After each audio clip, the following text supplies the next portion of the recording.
Nyanka Abba was born in an African tribe with a mark on her face too horrible to describe. Her father decided for her own protection he would never allow her to see her own reflection.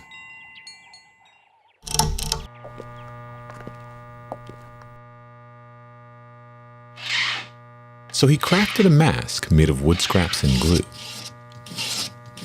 and cautioned it crucial it never be removed.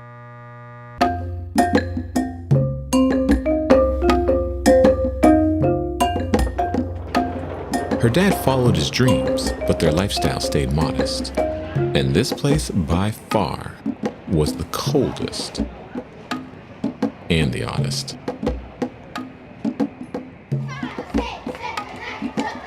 The first day of school she spent alone, mostly reading.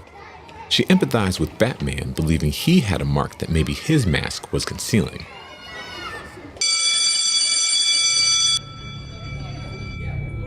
Now, when the other kids saw her, they laughed and jeered.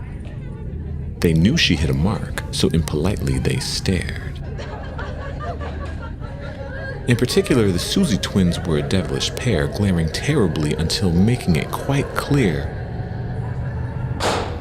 Nyanka, you do not belong here.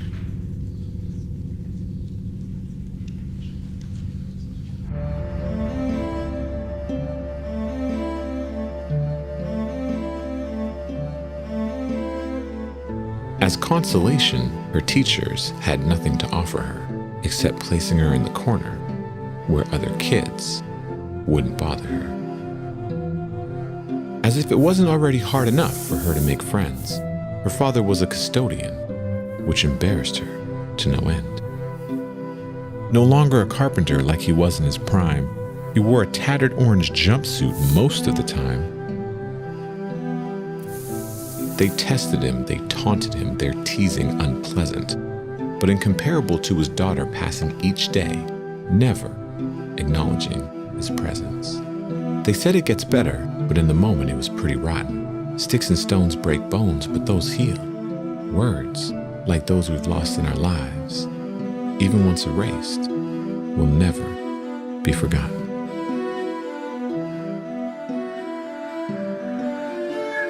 By senior year, little changed.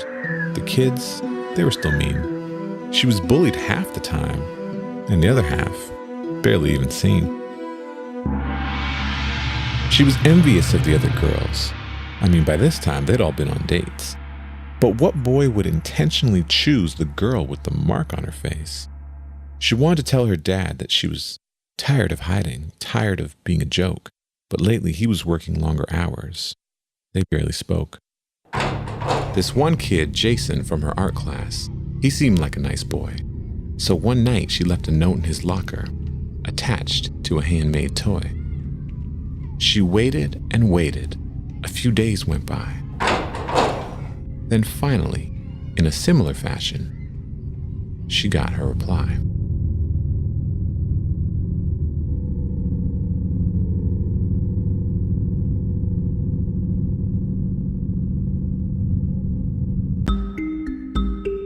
She read comic books and collected mobiles since her dad carved her first one. They were her friends, her family, since as for both, she had none.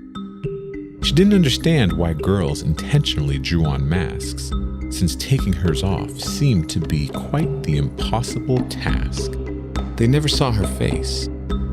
Even she'd never witnessed her own smile, all of which was about to be erased in a tragic little while.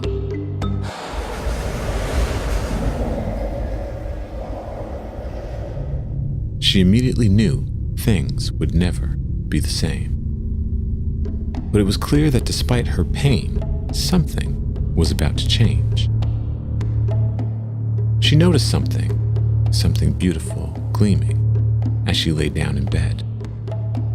It was from her father. It was her mother's. A note attached read, "Nyanka, you were born into an African tribe, one that's endured great hardship simply to stay alive. They used a word to describe us that I hoped would never stick, which is why I named you Naanka, which in our language means God's gift. I didn't want you to see yourself, not because I was ashamed, just not to confuse you since you had the same heart, but I knew that you'd never be treated the same. Because you were born with a mark